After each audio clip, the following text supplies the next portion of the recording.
realise that the information we supplied was much more extensive and exhaustive, and we all had a copy of that, but it was just for us to start thinking, start going through it. For sure. So we've written down basically these are examples, if you like, just to keep it all fresh and to keep it all ticking over. So we did the client needs. We reviewed some of our design principles, and we tried to keep this fairly relevant as far as your job. So we tried to sort of put it into context with what we've been doing here. At the same time, looking at the principles as they are generically listed. The scale of permanence as it related to you. So there were certain things that couldn't be changed, like the existing house line, structures, driveway, water, and that wasn't such a problem in an urban situation as it would be in a rural situation. Because you can kind of move that around wherever you want it. We looked at some of the things that you wrote down, food security and what it might mean.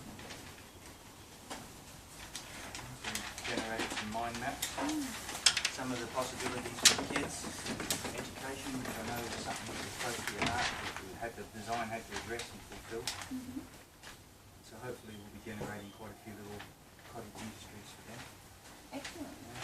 And these mind maps are by no way exhaustive. It's just a quick exercise on the next one. That's so great. You could use These are family exercise, you could use that and spread from that and see what their interests are. Great idea, yeah. so we'll leave these here for you. Yeah. This basically is the design that we have. So Wow. it's a pleasure to Quality. hand that. Yeah, so that's the overview of the design. Okay. We've got a generic map that we at the back page. I'll just show you this Yeah. little. So what we've done is we projected your how did we do this one?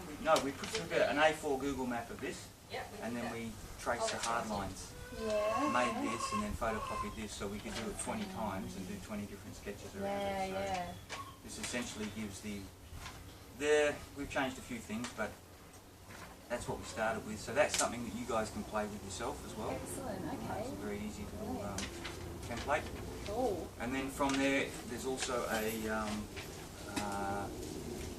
the fertility cycle that is going to generate is going to provide all of the nutrient cycling and resource for the garden itself.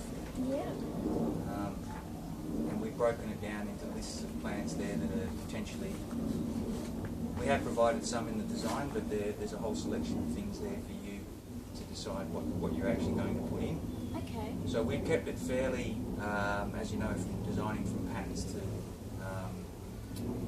details.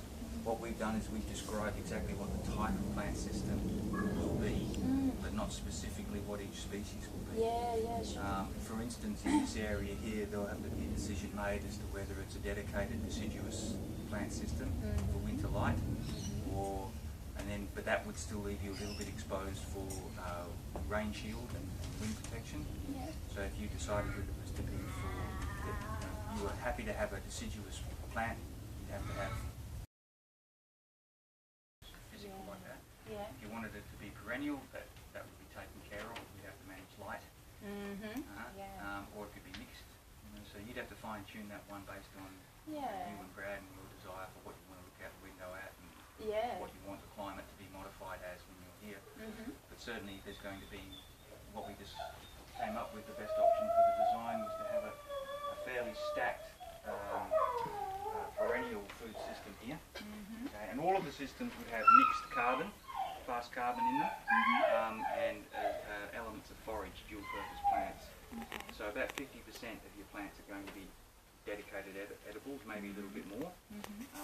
But some of the plants are going to be for the purposes of fertilising and keeping the carbon content very high in the garden.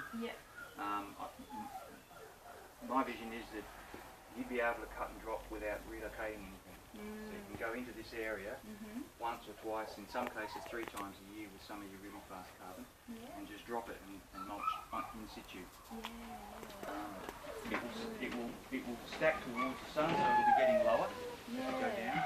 That area there where you have to maintain a low canopy for the purpose of the neighbour's solar panels, but also for the vista that you like so much, we imagine that being a low cultivation area and probably the main annual production. Annuals are going to be really important for you because if you have an ambition or an aspiration to have a 50% food production here, you need to be able to go and pick bowls of vegetables, salads and greens and all that kind of thing. That's going to be the health insurance for your family. It's going to be their buffering nutrition, their mineralisation, and your food budget. But also perennial food means, you know, does need a little bit more space. We can be more bio-intensive with an annual garden, so that's going to be a necessary function. This one will also be selected. We'll really try and stack as many trees in here as we can, with an idea that if we can get, you know, if we can get even 12, 15 really good small trees fruiting, we'll try and spread that out from early summer, midsummer, late summer, early winter. So there's always something. So there's a tree at some point in the year that's always generating I like that something. idea, and that's where I need to do a lot of research. There'll be issues with overproduction at times because some things will double up. So we can see preserving as being a big part of your food plan. I'd like to do more of that as well. As the perennials mature, that'll become more and more necessary. But I think you're going to have some kind of intensive system here, and you've got the family to do it. You've got the people power, and it'd be great to allocate that to, you know, to be something that the kids can be involved in. The pond system we've decided to situate in a high sun, high production situation. If that was going to be just an ornamental pond, there can be issues with having it in the high sun in the summer. But we're thinking that it's going to be a full-on edible garden in itself. It saves a lot of the issues that we have with annuals in that time of the year. And if you can go out there and get, you know, kangkong and water spinach and water Lebanese cress and lizard tail and all that kind of thing. And this is where I'm prepared to taste some other stuff rather than. They taste fantastic, and they give you a diversity, and they give you the option of, you know, everything grows in water even when it's 40 degrees. You know, so it's a pretty robust and good way of getting greens. The facility cycle is generated now with the pet situation. Is that we're going to put a gate on that back alleyway. And we know that the dogs have access here. And all the way around there and into the back lane. They're not going to have the kind of access that they have for the garden now.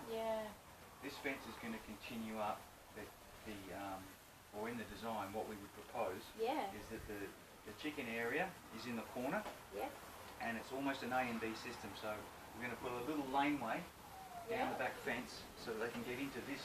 The chook? They can be run.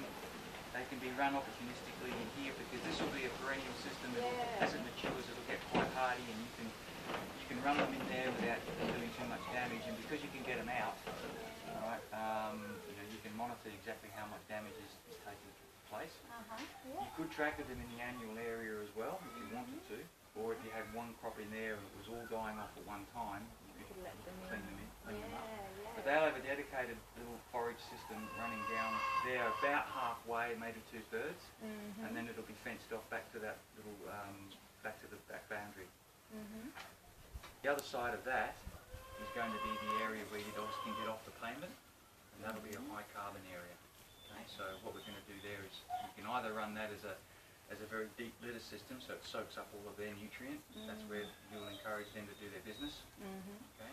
So try and have a bit more training along those lines, so that it actually that's a ritual in their day that they go there for that. But that could also be planted to high carbon, fast track species that can absorb that nutrient and convert it and filter it, which can then go over the fence into the chook yard, okay, and into the straw yard underneath the mulberry tree, and that's going to be your main composting area. and then I can mix that to put with the annuals and Yeah, stuff. so prunings are going, that's a good central spot garden-wise. Yeah. It's kind of the vortex, if you like. So all of your prunings end up moving towards that for them to shred and for them to process. Yeah. And what I'm envisaging is if you had more rather than less birds. Okay, if you have, you know, 6, 8, Yeah. even more, but big birds by choice. You know, that would be the recommendation. Yeah. The bigger the tractor, the better. They're going to be the engine. You're going to have a mixed rough mulch and fine mulch and compost generating in there, which can be put to use in the garden. So they can be raked off for the very thick rough stuff. Yeah. You can have mulch type compost which can go around your fruit trees and be used in the garden anywhere, and in the vegetable garden. And you can sift fine stuff out. You're going to have a little production nursery which you can see being set up somewhere in here, maybe towards the end of this little gable area. And again, these are all things that the kids can take care of. I mean, somebody could be in charge of the pond, somebody could be in charge of day-to-day stuff in the nursery. You guys will have the veto powers. You guys will be the decision makers with how it's all going. But they'll all have a role in every aspect of it. Okay? And it'd be great to show them that, you know, the cycle of fertility moves this way. You're using animals in a way that's actually productive and getting a yield off it. I also recommend more birds from the point of view that you want to be able to also have eggs that can be handed over the fence, you know, for your neighbours if need be. I don't know what the situation with these guys is. Do you know them on the background? Yeah, they used to be a family, and then they got divorced, and now the guy lives alone in a really big house. So occasionally we hear Jimi Hendrix quite loud, and a bit of a smell wafts over the place. He'd probably love it if someone Gave him eggs. gave him a eggs cake. or He helps. was just taking an interest, you know, and it could